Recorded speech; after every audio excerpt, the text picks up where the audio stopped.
मुझे वो कंबल वाला व्यक्ति मिला था। अच्छा, कौन था वो? कह रहा था कि तुम मुझसे बहुत रुष्ट हो। हाँ, कुछ दुष्कर्म हुआ था उससे बरसों पहले। उस अपराध बोध से वो मेरे सामने आ ही नहीं पा रहा था। तो अब सब ठीक है ना? बिन राधा के कृष्णा कहाँ राधे मुझे बतलाओ ना। सब नहीं, सब तो ठीक नहीं है, किंतु उस व्यक्ति की समस्या का समाधान हो चुका है, तो उस विषय में तुम निश्चिंत रहना।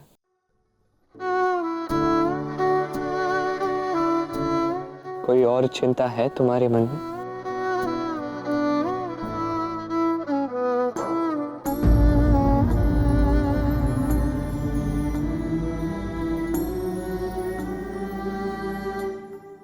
वो व्यक्ति वर्षों तक आत्मग्लानि की अग्नि में जलता रहा। क्या तुम भी इसी प्रकार इस ग्लानि की अग्नि में जलना चाहती हो राधा?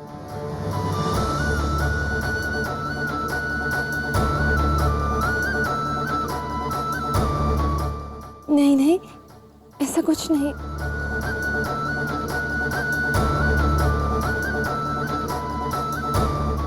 क्यों? भला मुझे क्यों ग्लानि होने लगी कृष्ण?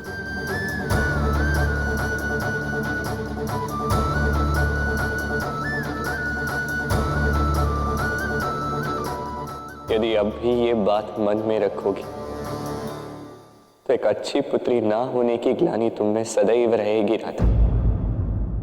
अपने माँ बाबा के त्याग के कारण अपराध बोध में सदैव ग्रसित रहोगी। क्या ये तुम्हें स्वीकार है?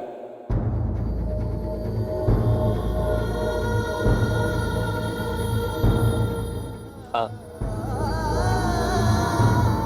सब जानता हूं, सब जानता हूं, सब जानता हूं, सब जानता हूं।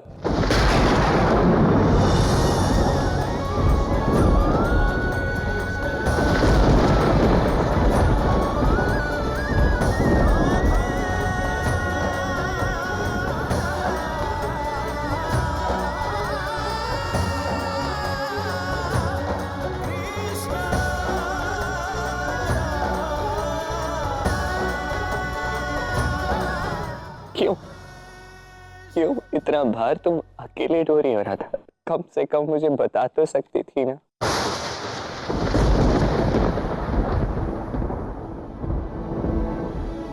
मैं कैसे बताती कृष्ण, तुम कितने उत्साहित थे, हमारे विवाह के रंग में रमे हुए थे। ऐसे में मैं यदि तुम्हें बताती तो तुम्हारा हृदय कितना आहत होता। मेरे बाबा जो इतना बड़ा त्याग कर रहे हैं मेरे लिए, उनका हृदय कितना आहत होता। संसार में सबसे प्रिय दो व्यक्तियों को मैं कैसे दुख पहुंचा सकती थी? राधा, मैं और तुम्हारे बाबा इस संसार में सबसे अधिक प्रेम तुमसे करते हैं। अब यदि तुम दुखी होगी तो हम सुखी कैसे रह सकते हैं? बताओ। देखो, होने को तो ये विवाह हो जाएगा, किंतु क्या विवाह के पश्चात तुम सुखी रह पाओगी? सुखी रह पाओगी ये जानते हुए कि तुम्हारे माँ बाबा ने इस विवाह के लिए अपना सर्वस्व खो दिया है? बताओ राधा, क्या तुम सुखी रह पाओगी? तो तुम ही बताओ कृष्ण, मैं क्या करूं?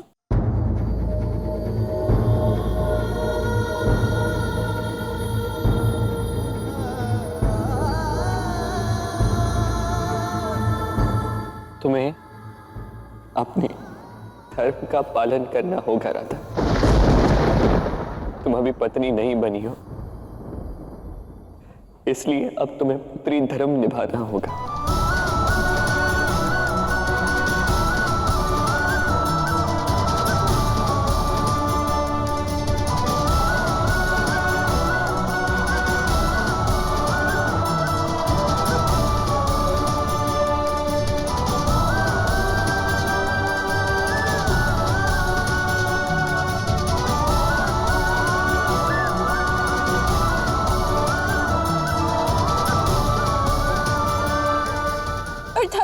कह रहे हो कि मैं इस विवाह के लिए मना कर दूं?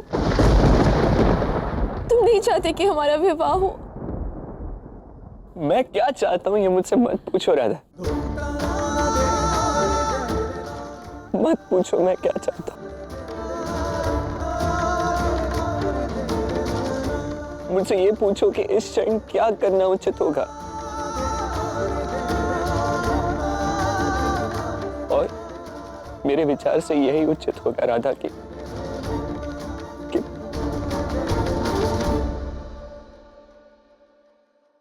हम विवाह ना करें, कि हम विवाह ना करें।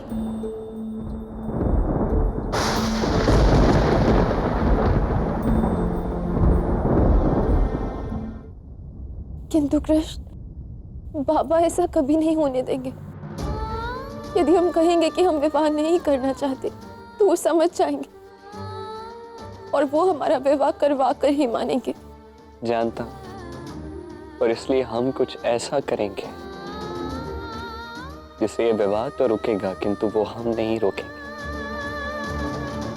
स्वयं वृषभान काका तोड़ेंगे। किंतु ये कैसे संभव है? संभव है, और हमारी विवाह की वेदी तक पहुंचने से कहीं अधिक दुर्गम इस विवाह को तोड़ने का मार्ग है राधा, और हमें ये करना ही होगा।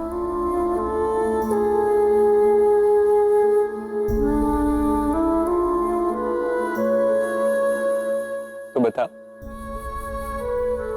क्या इस यात्रा पर चलने के लिए तुम सज्ज हो राधा?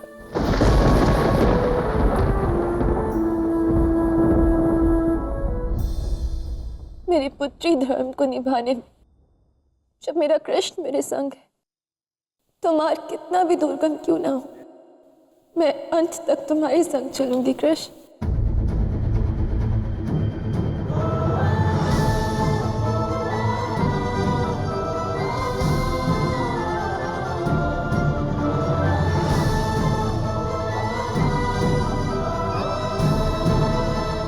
अब जब मेरा प्रेम, मेरा कृष्ण ही मुझसे अलग हो रहा है, तो आज के पश्चात मैं कभी हंस नहीं पाऊंगी कृष्ण।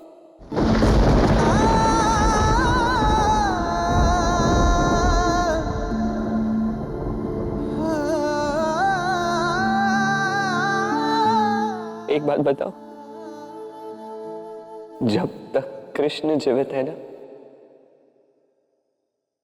तब तक राधा के मुख से हंसी कभी नहीं जाएगी।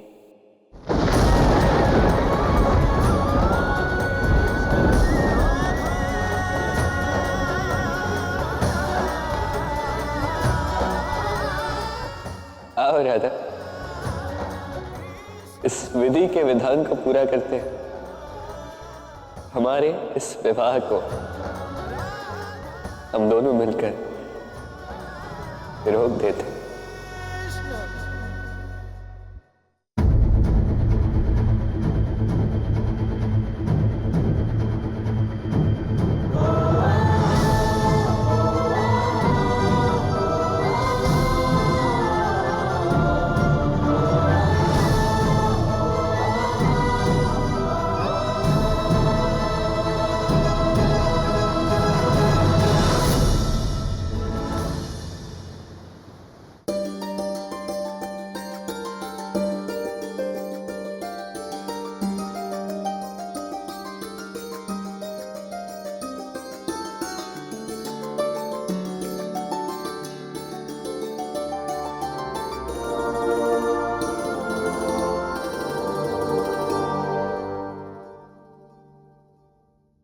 क्या हुआ कान्हा, इतने गंभीर क्यों हो? आज तुम्हारी नटखट आंखें मेरी राधा को नहीं ढूंढ रही? नहीं तो काकी, आप भी ना बड़ी भोली हैं। अब जो मेरे नेत्रों में ही रहती है उसे मैं बाहर क्यों ढूंढूं?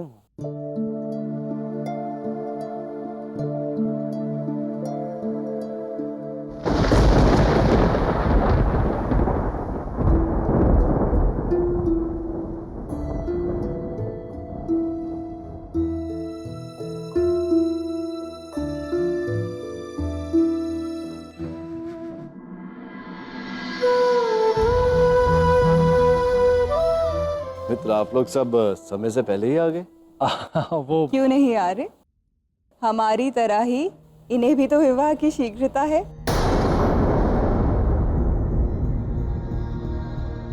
मेरा बस चले तो मैं अपनी राधा को आज ही अपनी बहू बनाकर अपने घर ले जाऊं।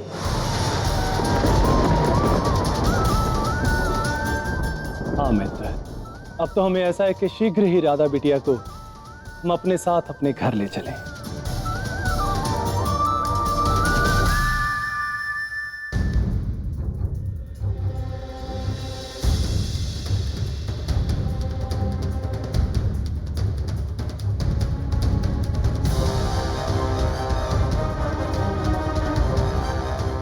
रणिपात वृषभान जी,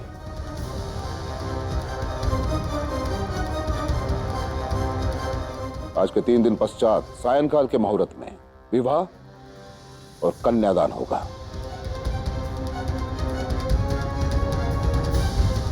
इसे मैं सुनिश्चित कर दूं या आप कुछ कहना चाहेंगे?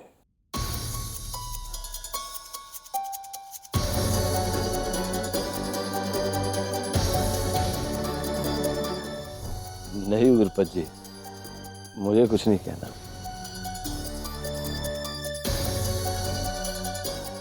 आप इस तिथि को सुनिश्चित कर दीजिए।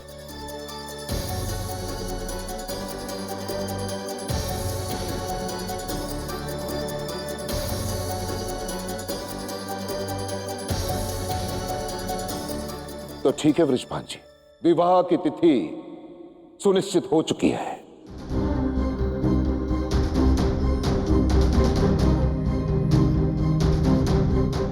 और कृष्ण, तुम विवाह के संस्कार, उसकी रीति को नहीं मानते, मुझे ज्ञात है। ना उसका आदर करते हो, न सम्मान करते हो। इसलिए अंतिम बार हाथ जोड़कर तुमसे विनती करता हूं कि इसे समझने का प्रयास करो। विवाह से पूर्व एक महत्वपूर्ण मान्यता है कि 3 दिन तक वर और वधू एक दूसरे को नहीं देख सकते। इसे अपशगुन माना जाता है। इसलिए तुम 3 दिन तक राधा से ना मिलोगे, ना ही इसे देखोगे।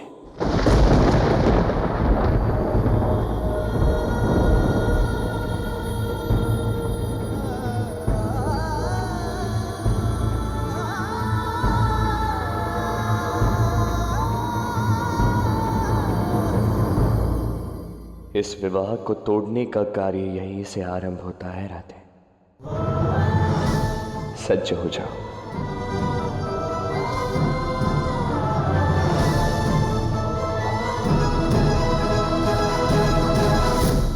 राधा कृष्ण से अलग कैसे रह सकती है? वो भी 3 दिनों तक।